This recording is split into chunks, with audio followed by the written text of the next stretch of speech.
My brothers and sisters, welcome to episode number 71 in the book of Genesis. Today we're going to look at a person who moves towards the Lord and a person that moves away from the Lord. So everybody's moving towards somewhere, some towards evil and some towards holiness. This is from chapter 13 of the book of Genesis. Two people, Lot first and then Abraham. This is chapter 13, verse 1. So Abraham went up from Egypt, and he and his wife, and all that he had, and Lot, that's his nephew, was with him, into the Negeb. Now Abraham was very rich in livestock, in silver, and in gold.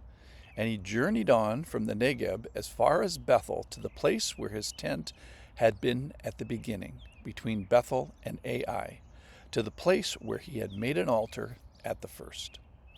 And there Abraham... So they've been leaving Egypt because there was a famine. That's why they were in Egypt.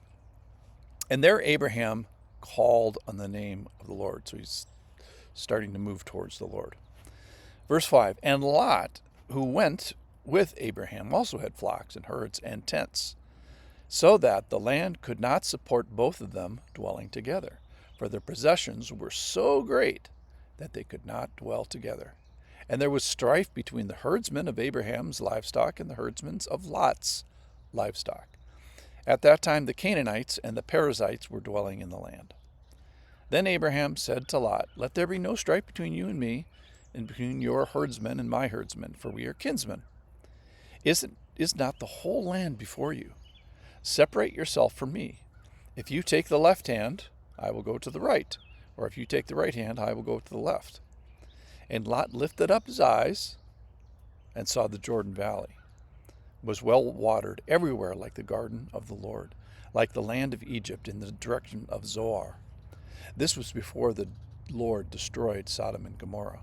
So Lot chose for himself all the Jordan Valley, and Lot journeyed east.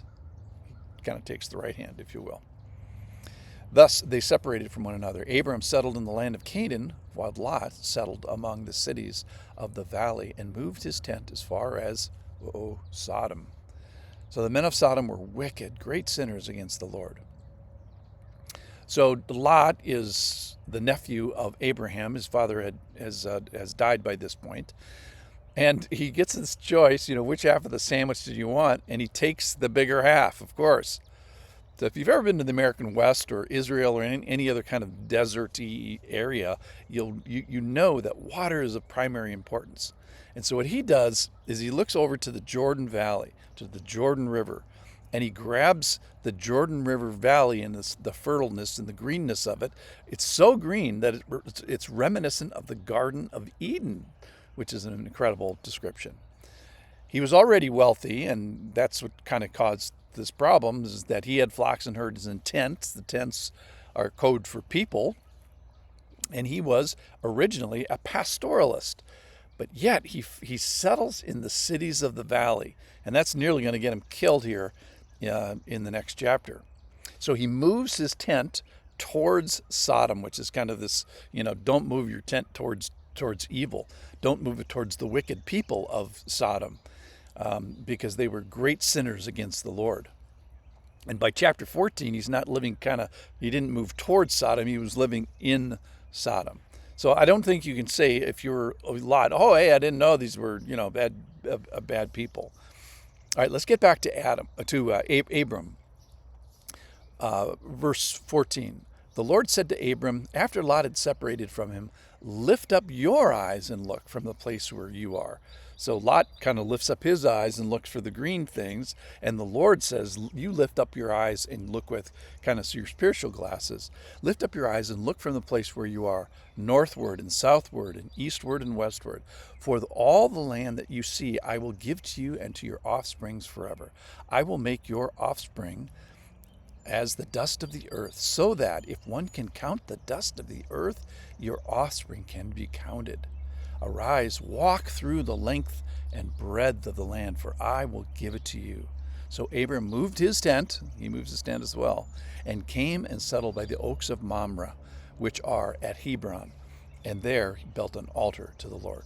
So when is Abram? So Abram's about 75 years old when he first comes. He makes this detour down to Egypt. So he's older than 75, but he's less than 85 because that's when he has Isaac, who doesn't, Ishmael, who doesn't exist yet.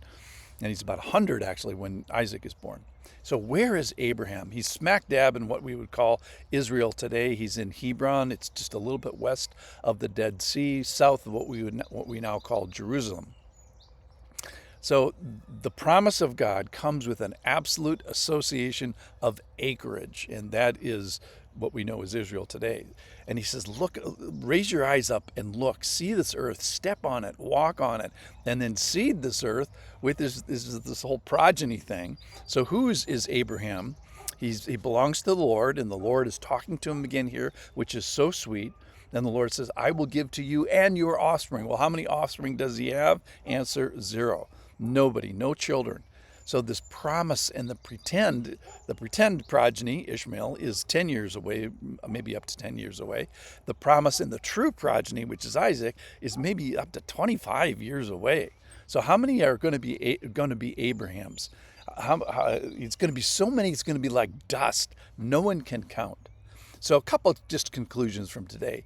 From the Lot side, remember your identity. Remember who you are. Remember who you belong to. Remember how you got where you're going, where you got where you are, and don't move towards evil. Don't move your tent away from evil. Don't move your tent towards evil.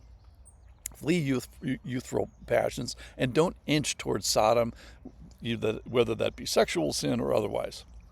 And then from Abraham, trust the promises of God before you see them. Take an interest in the care of the people that the Lord gives you, either physically or relationally or spiritually. Kind of ask the question and answer the question, who is your family? And then build an altar. I love that Abram builds an altar of thanksgiving again here. He built it here once when he got down from Mesopotamia, from the land of Ur. Now he's building again when he's coming back from Egypt.